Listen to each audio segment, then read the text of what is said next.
Good morning, students. Tanvi, can you listen me? Yes, sir. Okay.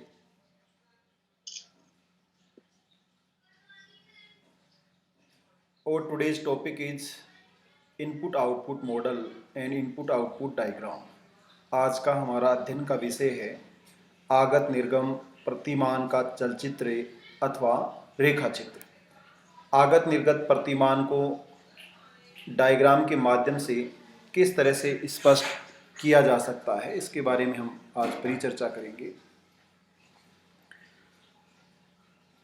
जैसा कि कल हमने बातचीत की और फॉर्मल लेक्चर में हमने डिस्कस किया कि किस तरह से डेविड ईस्टन के इनपुट आउटपुट मॉडल को फीचर्स के माध्यम से अभिव्यक्त किया गया।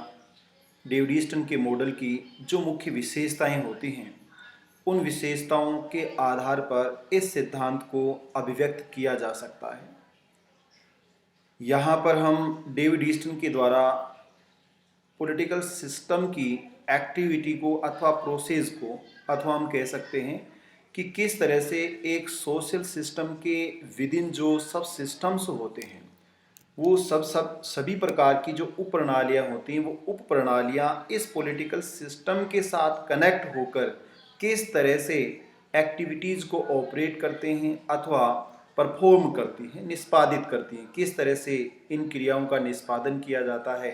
अथवा विकसित राज्य, अकॉर्डिंग टू डेविड ईस्टन, विकसित राज्य या पश्चिमी दुनिया की जो वेस्टर्न डेमोक्रेटिक कंट्रीज़ हैं, उन वेस्टर्न डेमोक्रेटिक कंट्रीज़ में जो स्टेट होता है वह किस तरह से अपने सिटीजन के लिए पॉलिटिकल एक्टिविटीज़ को ऑपरेट करता है, इसको समझाने का प्रयास डेविड ईस्टन के द्वारा किया गया है।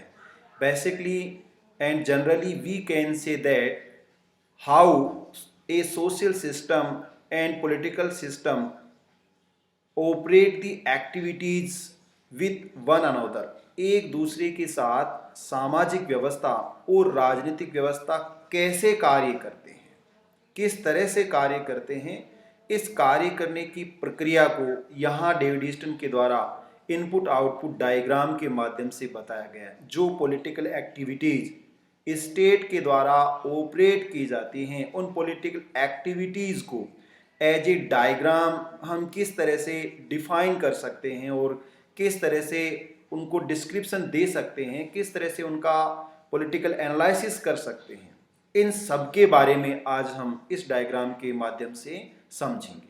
सबसे पहले जैसा आपको इस स्लाइड में दिखाई दे रहा होगा, input, output and political system, ये तीन कोर पॉइंट हैं इस डायग्राम के। कि आगत प्रक्रिया होती है, राजनीतिक व्यवस्था की कन्वर्सेशन अथवा रूपांतरण प्रक्रिया होती है, और इस व्यवस्था के बाद जो पॉलिसी, जो डिसीजन के माध्यम से हमें आउटपुट के रूप में, निर्गत के रूप में हमारे सामने आता है।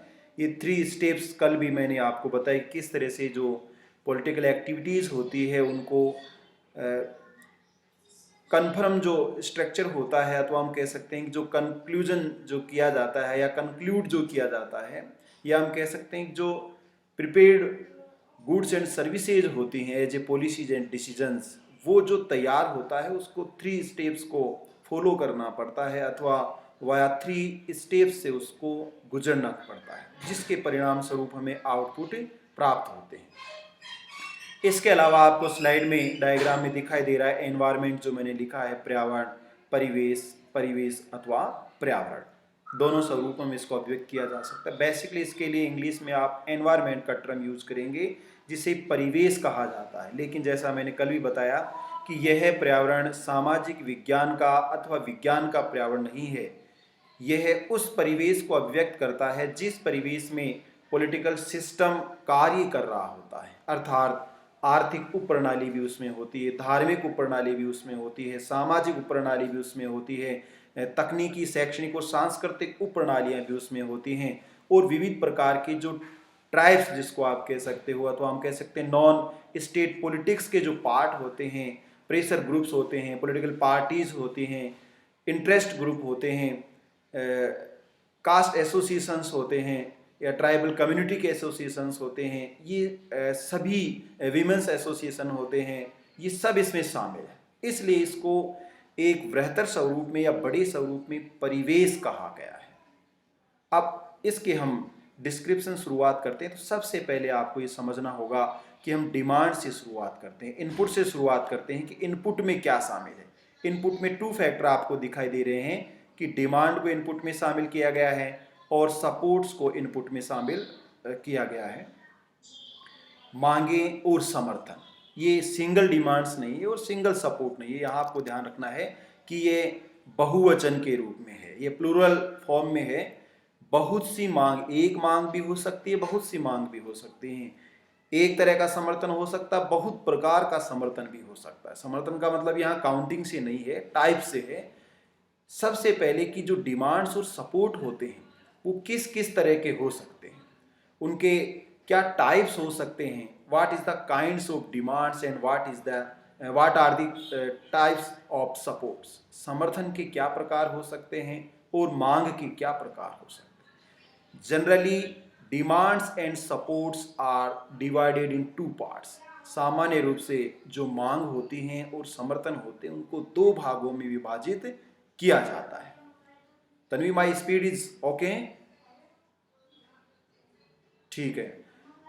मांग और समर्थन सामान्यतः 2 प्रकार के होते हैं। पहले मांग की हम परिचर्चा करें तो demands with in the systems and beyond the system. पहला जो स्ट्रक्चर ऑफ डिमांड होता है वह होता है demands with in the system and demands beyond the system. यहाँ आप स्लाइड में देख रहे हैं, जब मैंने ये कहा कि मांग व्यवस्था के भीतर से, यह है पॉलिटिकल सिस्टम है, इसके भीतर जो डिमांड होती है उसको व्यवस्था के भीतर की मांग कहते हैं। इस व्यवस्था के जो आपको रेड कलर में दिखाई दे रहा है पॉलिटिकल सिस्टम, इसके बाहर जो डिमांड होती है उसको बियॉन्ड द सिस्टम डिमांड्स कहते हैं, demands of beyond the system.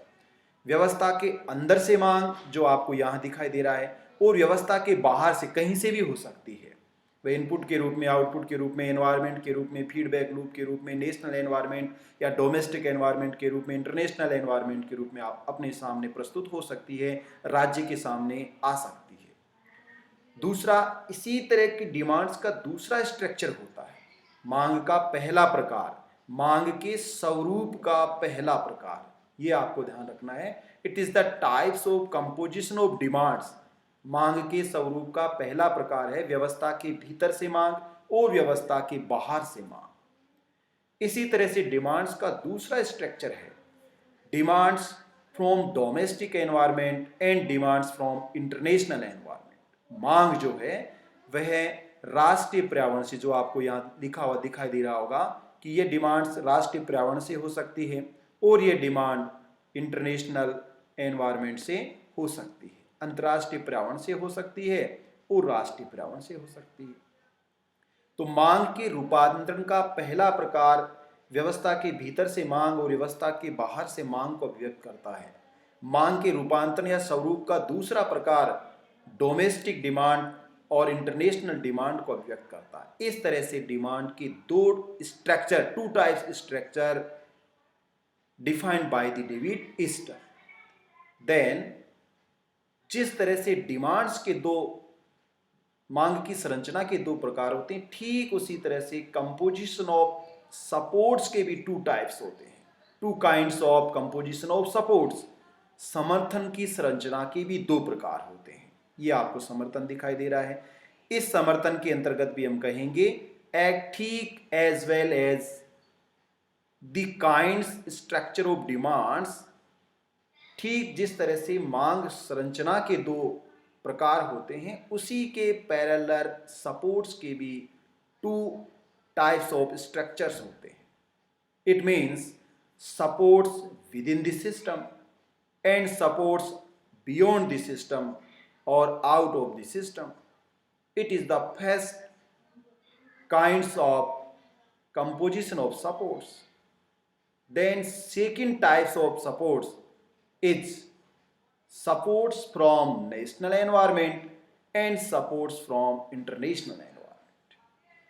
अतः मांग के स्वरूप की तरह ही समर्थन की संरचना के भी 2 प्रकार होते हैं।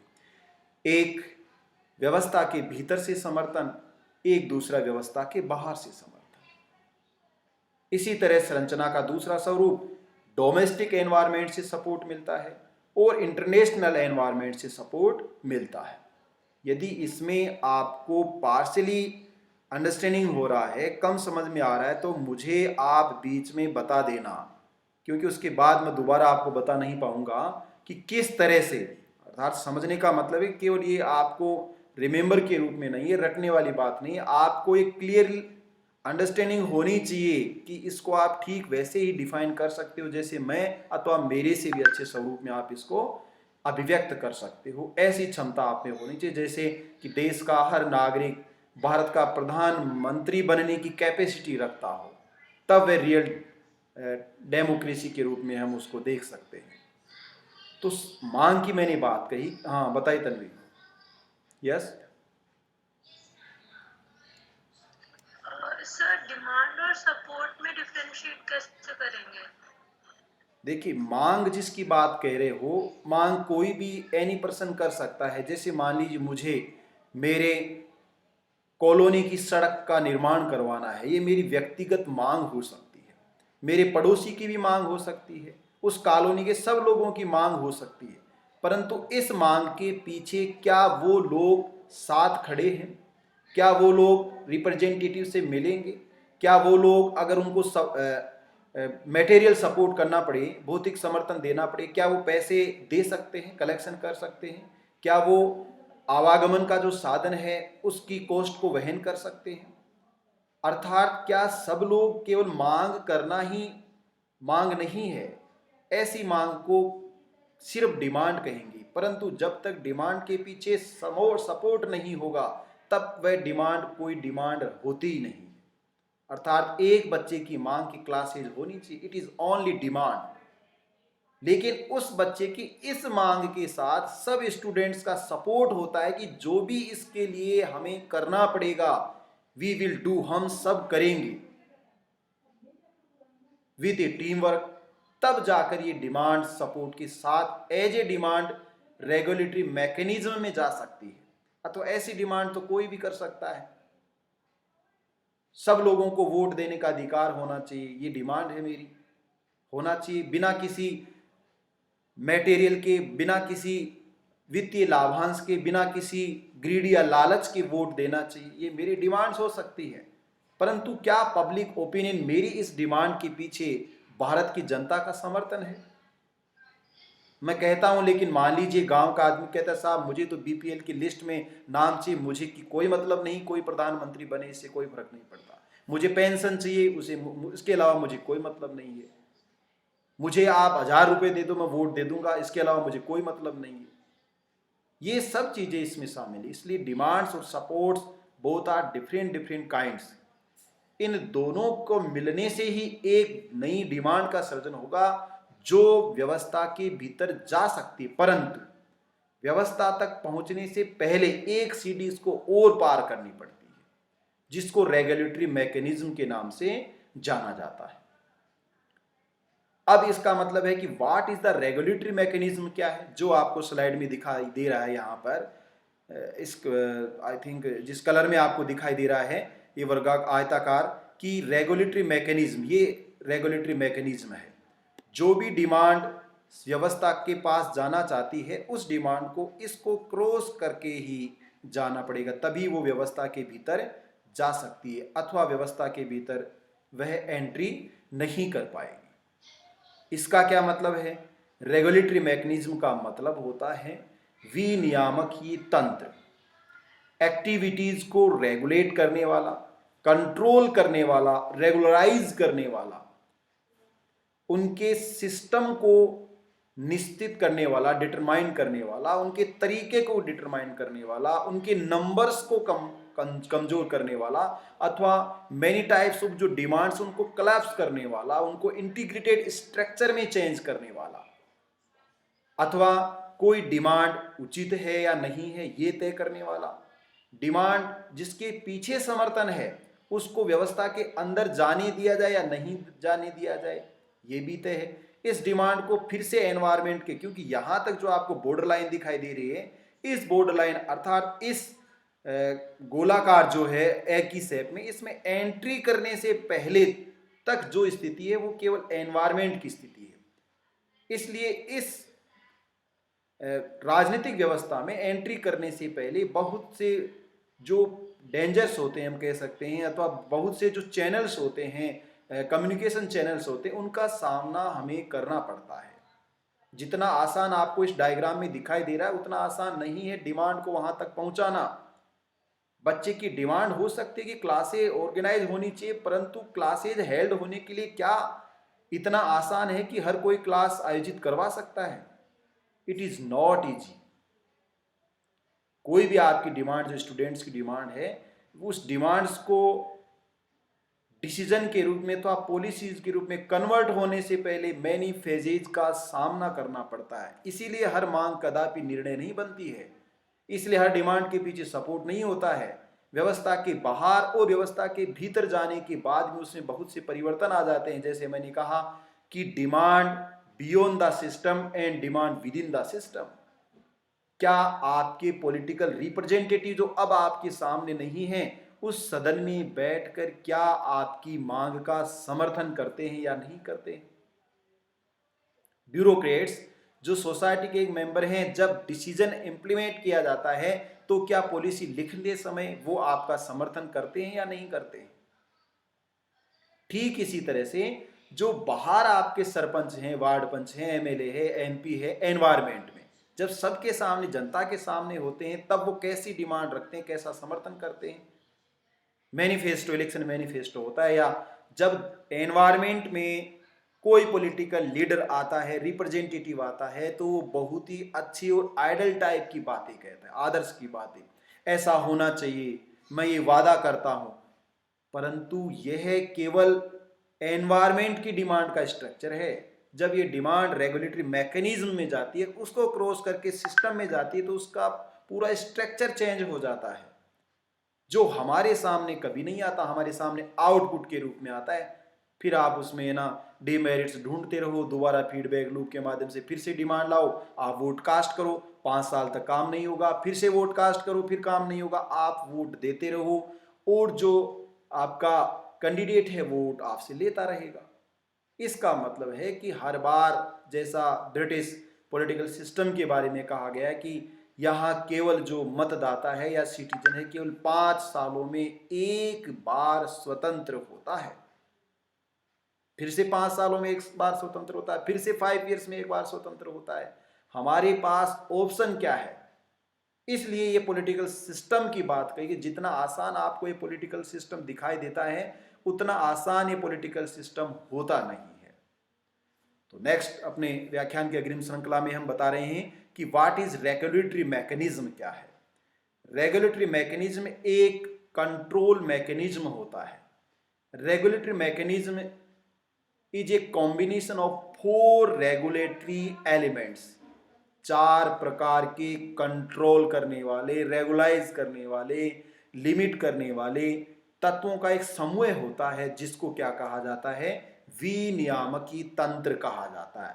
पॉलिटिकल सिस्टम के अंदर मांग एंट्री करती है, उससे ठीक पहले एज ए बैरियर के रूप में, क्रॉस लाइन के रूप में, या हम कह सकते हैं कि ये इंपोर्टेंट बाउंड्री के रूप में कार्य करता है, जो एक दीवार की तरह है, वॉल की तरह है। जैसे राहुल द्रविड़ को the wall of Indian cricket कहा जाता था, रुक जाओ, वहीं पर रोक लिया जाता है। बॉलर बॉल करता है, वो रन भी नहीं बनाता, बॉलिंग चल रही है, ओवर चल रहा है, टाइम चल रहा है, सब कुछ चल रहा है, परंतु विकेट नहीं गिर रहा है। इसका मतलब है कि आप उसको आउट नहीं कर पा रहे हो। ठीक एज इट इज ऐसा ही रेगुलेटरी मैकेनिज्म होता है, जो पॉलिटिकल सिस्टम पर प्रेशर को जाने से रोक लेता है, जो प्रेशर जाने ही नहीं देता है। What are 4 elements in regulatory mechanism?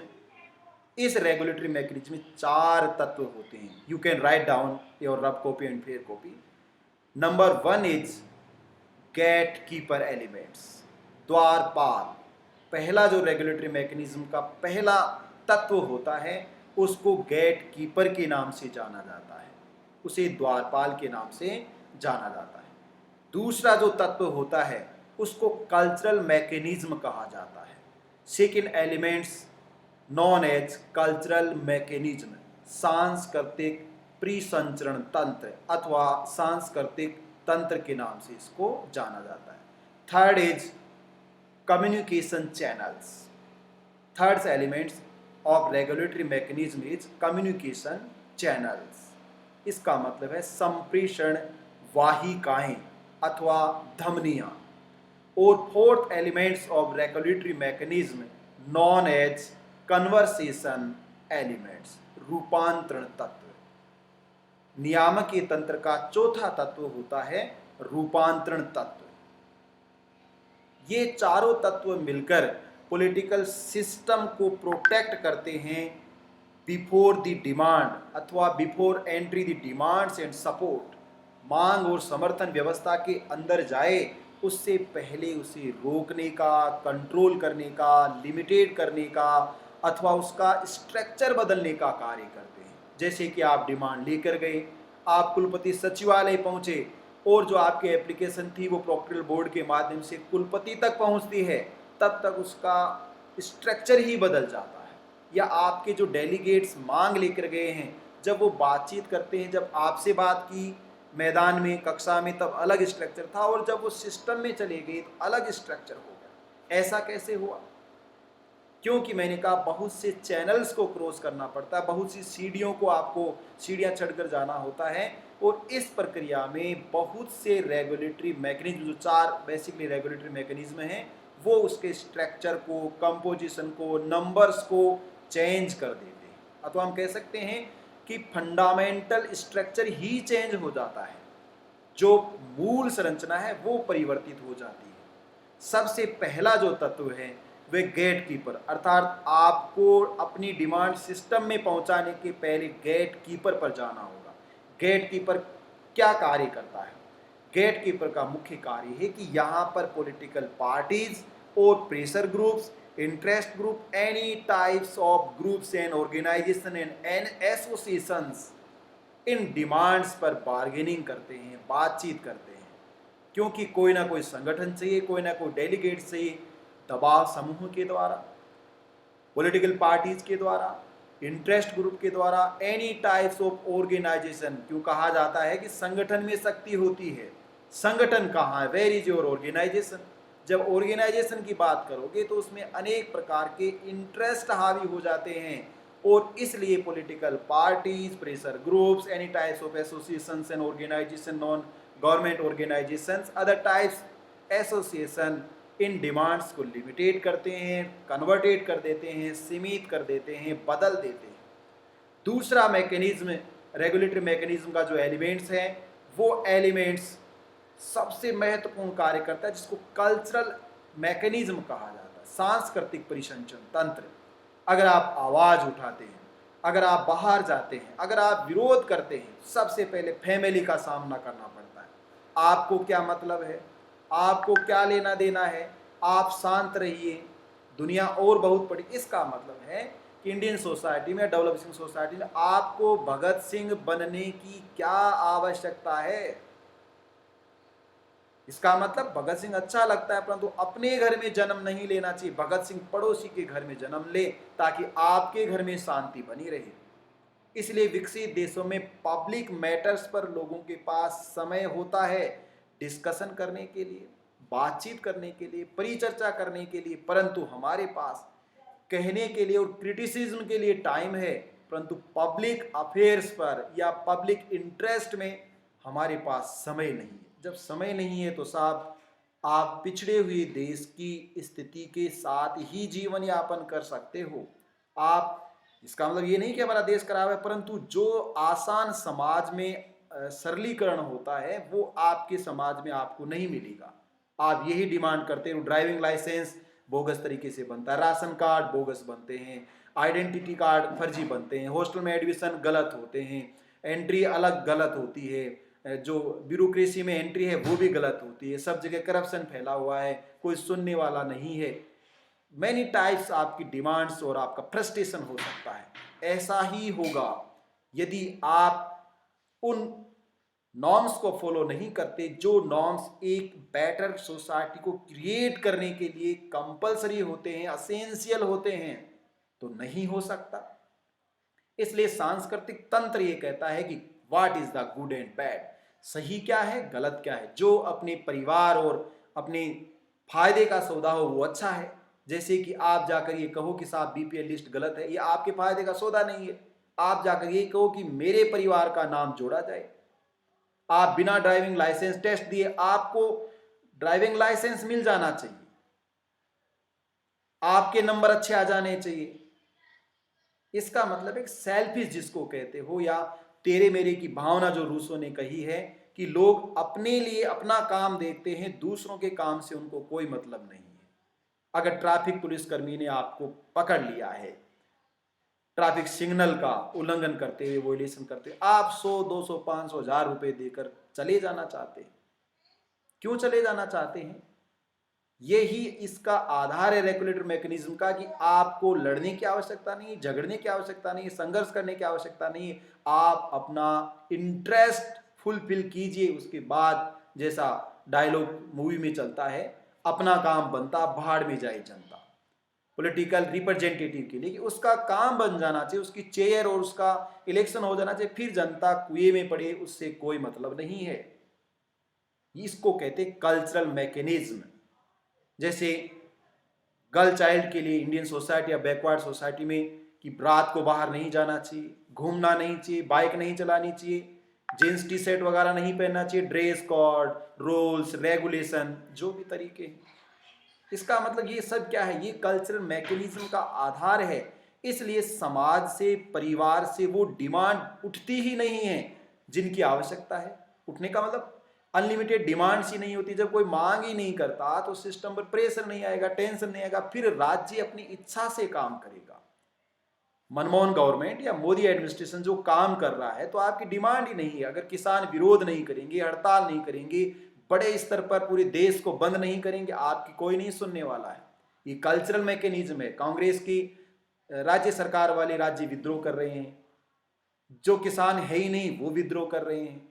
इसका मतलब जो भी रूल्स और रेगुलेशन और लॉज बनाया जाता है स्टेट, जैसा मैंने पहले भी आपको बताया कि जब मॉन्टेस्क्यू ने the spirit of the laws लिखी 1748 में, आप सोचिए जिस डेमोक्रेसी के लिए शताब्दियों तक संघर्ष हुआ, जो बड़े मैं कह सकता हूं 5-6 हजार साल के बाद या लगभग 2300 सालों के बाद अरिस्टोटल कह रहे हैं डेमोक्रेसी आया, उस डेमोक्रेसी के खतरे के लिए उसने क्यों कहा कि ये लोकतंत्र वास्तव में राज्य से लोगों की सुरक्षा के लिए ही उसने सेपरेशन ऑफ पावर्स, जो थ्योरी ऑफ सेपरेशन वो डिजाइन किया। शक्ति पृथक्करण का जो सिद्धांत था वह सिद्धांत मॉन्टेस्क्यू ने फिलोसॉफिकल या फिलोसोफर, पॉलिटिकल फिलोसोफर ने इसलिए दिया कि राज्य लोगों का शोषण करने लग जाएगा, लोगों को खतरा उत्पन्न हो जाएगा राज्य से। हॉब्स भी तो यही कह रहा था कि राज्य को सब कुछ दे दो, परंतु जब सब कुछ राज्य को दे दोगे तो राज्य अपनी इच्छा से काम करेगा। आप क्या करोगे? राज्य सार्वजनिक नौकरियों को खत्म करेगा, राज्य मिनिमम बेसिक नीड्स नहीं देगा, आप क्या करोगे? राज्य निजीकरण करेगा, आप क्या करोगे? अर्थात राज्य अपने डिक्टेटरशिप स्टाइल में रोल प्ले करेगा, आप क्या करोगे? आप कुछ नहीं कर सकते, नथिंग। क्योंकि रेगुलेटरी मैकेनिज्म आपको कंट्रोल कर देता है, स्टेट भी क्रिएट करता है। इस मैकेनिज्म को स्टेट क्रिएट करता है। जैसे मैं कहूं कि सरकार कहे हमारे प्लान्स अच्छा, इस प्लान्स का आप एक्सपेंशन करो, आप प्लान को पॉपुलरिटी प्राप्त करो। आप हमने जो किया, राज्य ने जो किया वो सही है, इस बात के लिए अगर राज्य लोगों का सहारा लेता है, ये प्रोपोगेंडा है रेगुलेटरी मैकेनिज्म का सबसे बड़ा। जनरली डेवलपिंग सोसाइटी में इसको स्टेट फॉलो करता है। इसके अलावा तीसरा जो एलिमेंट्स है, उस एलिमेंट्स को कम्युनिकेशन चैनल्स कहा जाता है। हर तरह की मांग, जिसको कहते हैं थ्रू प्रॉपर चैनल, आपको मांग रखने का, समर्थन देने का, काम करने का, बातचीत करने का, किसी से मिलने का एक चैनल बनाया हुआ है। क्यों बनाया हुआ है भाई? एसडीएम से मिलना है, पटवारी से मिलना है, कलेक्टर से मिलना है, सीएम से मिलना है, साहब पर्ची होगी। क्यों होगी पर्ची? इसलिए होगी क्योंकि ऐसा जैसे सचिवालय में जाओ और एंट्री पास होगा, वेरी गुड, बहुत अच्छा है। इन डेवलपिंग सोसाइटी में वीआईपी कल्चर को एस्टैब्लिश किया गया है इसलिए कि आपको एहसास हो कि जिस व्यक्ति से आप मिलने जा रहे हो वह आपकी तरह नहीं है, वह सामान्य नहीं है। He is very very important person. Why? जिस व्यक्ति को हमने वोट दिया, हमने उसको एक मुख्यमंत्री के रूप में स्थापित किया है, वह हमसे ये कह रहा है कि आप इस तरह से मिलने आओ, इस तरह नहीं आ सकते। पुलिस लगा रखी है, पास बनाने के लिए लिखा रखा, एंट्री करो रजिस्टर में, कौन हो, क्या नाम है, आई कार्ड दो, मोबाइल नंबर लिखाओ। ये सब कुछ उन स्टेट्स का, जो स्टेट्स अपने आप को प्रोटेक्ट करना चाहते हैं, जो जनता की पब्लिक डिमांड से या सही जो मांग होते उनसे बचना चाहते हैं, वो राज्य ऐसा ही मैकेनिज्म क्रिएट करते हैं। इसलिए ये सब चैनल बनाए गए। जब चैनल से आप होकर जाओगे तो आपकी एनर्जी ऐसे ही डिक्लाइन हो जाएगी। आप जिस गुस्से से, जिस मांग को लेकर, जिस जोश और जुनून से गए थे, आप गए सचिवालय, मान लीजिए कुलपति सचिवालय, बच्चे आंदोलन करते गए, 3 घंटे तक कुलपति सचिवालय में आपको नो एंट्री नहीं मिली। अब आप सोचो, बिफोर 3 आवर्स जिस एनर्जी को वो होल्ड कर रहे थे, क्या आफ्टर 3 आवर्स उनके पास एनर्जी है? नहीं है। It is scientific reason. इसका वैज्ञानिक कारण है, ये वैज्ञानिक तथ्य है, ये फैक्ट है जिसको जुटला नहीं सकते। मामले को ठंडा किया जाए। ठंडा करने से what means by cool down? इसका मतलब क्या है कि कूल डाउन? इसका मतलब यही है कि जो प्रेशर जो सिस्टम पर आने वाला है, उस सिस्टम प्रेशर को रिलीज कर दिया जाए। जो प्रेशर कुकर की बात मैंने की, रेगुलेटरी मैकेनिज्म ऐसा ही काम करता है। अब आप जाइए, आप बात, अब आप सब नहीं जाएंगे, आप में से 2 लोग जाएंगे, आप में से 1 व्यक्ति जाएगा। अब मेरे को बताए, 1 व्यक्ति और सामने बैठे हैं स्टेट के 5 व्यक्ति, क्या आप डिमांड रख पाओगे? क्या आप बात कह पाओगे? नहीं कह सकते। डेलीगेशन से तो मिलोगे, टाइम पर मिलोगे। इसका मतलब है कि रेगुलेटरी मैकेनिज्म के कम्युनिकेशन चैनल्स इस तरह से काम करोगे, थ्रो प्रॉपर चैनल होता है वर्क का, वो भी इन डिमांड्स और सपोर्ट को सिस्टम में जाने से रोक देता है, उनका बैरियर होता है। और चौथा जो सबसे इंपॉर्टेंट फैक्टर्स है, एलिमेंट्स है, वह कन्वर्सेशन प्रोसेस, रूपांतरण प्रक्रिया। ये प्रक्रिया है जो डिमांड अब तैयार होकर as a demands with support system में एंट्री करेगी। उसमें बहुत कुछ बदल गया है। आपके मौखिक से नहीं चलेगा, आप लिख कर लाओ, लेटर हेड पर लिख कर लाओ, शब्द सही नहीं है, ऐसे करते करते बहुत सी मांगे एक जैसी है, उनको आप एकीकृत कर दो, लास्ट में आपके पास बचेगा क्या? जो आप 10 पेज लिख कर ले गए उनमें से 1 पेज आपके पास बचेगा। जो शब्द आप लिख ले गए वो शब्द चले जाएंगे, नंबर चला जाएगा डिमांड्स और सपोर्ट्स का, आपकी वोकेबुलरी चली जाएगी, आपका मैनर चला जाएगा, आपका भावार्थ चला जाएगा। अब जो कागज आपने भेजा है सिस्टम के पास, वो एक रूपांतरित प्रक्रिया का हिस्सा है जो बहुत अलग ही स्वरूप में सिस्टम के पास गया, जिसमें सिस्टम को कार्य करने में कोई भी ऐतराज नहीं है। So now